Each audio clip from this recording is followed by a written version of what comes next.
না, সঠিক চিন্তা করি না। এই যে তোমরা ভোট দাও, কাকে দাও, কেন দাও, কি উদ্দেশ্যে দাও?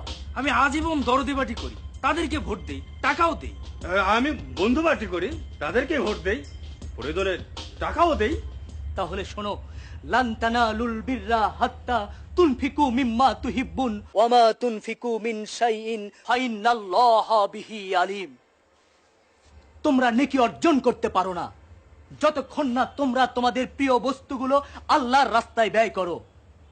আর তোমরা যা ব্যয় করো আল্লাহ তা থেকে কখনোই বেখবর থাকবেন না। অথচ তোমরা অর্থ ব্যয় করো যারা আল্লাহর আইনের বিরুদ্ধে আইন প্রতিষ্ঠা করতে চায় তাদের পিছনে।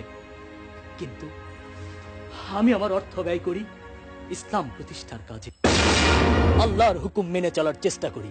এতদিনে বুঝলাম তুই টাকা পয়সা কোথায় ব্যয় করিস। ইসলামকে রাজনীতির মধ্যে ঢুকাবার জন্য নিজের পকেটের টাকা খরচ করে বাপ ভাই সংসারকে কষ্টের মধ্যে রেখে ওই সব ফালতু মূর্খ লোকদেরকে টাকা দিস। তোমরা যাদের ভোট দাও, টাকা দাও, ওই যে সালাম সাহেব, ওই যে আতিক সাহেব, তারা কি নামাজ পড়ে, তারা কি রোজা রাখে, তাদের চরিত্র কি সৎ?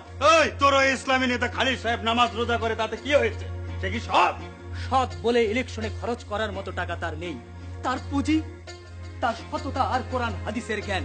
তোমাদের ওই সব নেতারা, তাদের তো কোরআন হাদিসের জ্ঞান নেই, বরং তারা নেতা হবার জন্য কোটি কোটি টাকা খরচ করে এবং নেতা হবার পর এদেশের গরিবদের গলা কেটে তা উসুল করে। তোমরা তো ইসলামকে জানার চেষ্টা করো না, ইসলামের কথা শুনলেই তোমরা নাক ছিটকাও। অথচ যুগ যুগ ধরে এদেশের মানুষের উন্নতি হচ্ছে না, দেশের উন্নতি হচ্ছে না, পরিবর্তন হচ্ছে না মানুষের নৈতিক চরিত্রের। তারপরেও তোমরা ওই সব নেতাদের সাপোর্ট করে আসছো, তাদের নীতিকে তোমরা সাপোর্ট করে আসছো। আরে বীজ ভালো না হলে কিসের গাছ, কিসের ফল? এই তুই বীজের কি বুঝিস, নীতির কি বুঝিস? বুঝি ভাই, বুঝি। মানুষের আসল কল্যাণ তার নীতির মধ্যে, আদর্শের মধ্যে। যারা নীতি বানায়, আইন বানায়, তারা তা কিসের আলোকে বানায়, কোন জ্ঞানে বানায়? তোমাদের ওই সালাম সাহেব, আতিক সাহেব, ওরা ধোঁকাবাজ, ওরা মদ্যপ, ওরা নামাজ রোজা না করে আল্লাহর সঙ্গে বেইনসাফি করছে।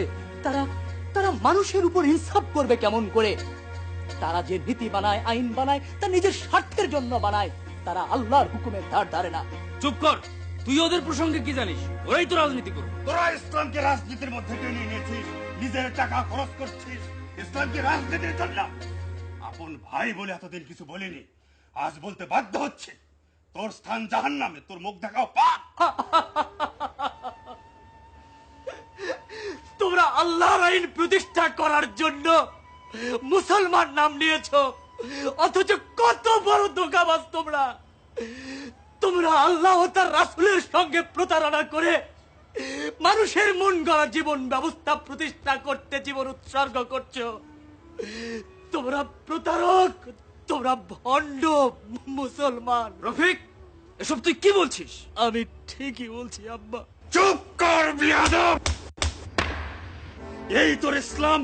আব্বাকে ভণ্ড মুসলমান বলিস, আমাদেরকে ভণ্ড মুসলমান বলিস? তুই একটা শয়তান। আজ থেকে তুই আলাদা থাকবি। তোর সাথে থাকলে আমাদের গুনাহ হবে। ভেবেছিলাম তুই মানুষ হবি। আজ থেকে তোর মুখও আমরা দেখবো না। এসো তো আব্বা, ওর মুখ দেখে আমরা বন্ধ করে দেবো। আরে ও আলাদা থাকবে মুখে বললেই পারতো, তা না, নানান দোষারোপ করে। নিজের মতো টাকা পয়সা খরচ করে ও বুঝাতে চায় ও আমাদের কেউ না, ও আলাদা থাকবে। তা আলাদা থাকবে তো থাক।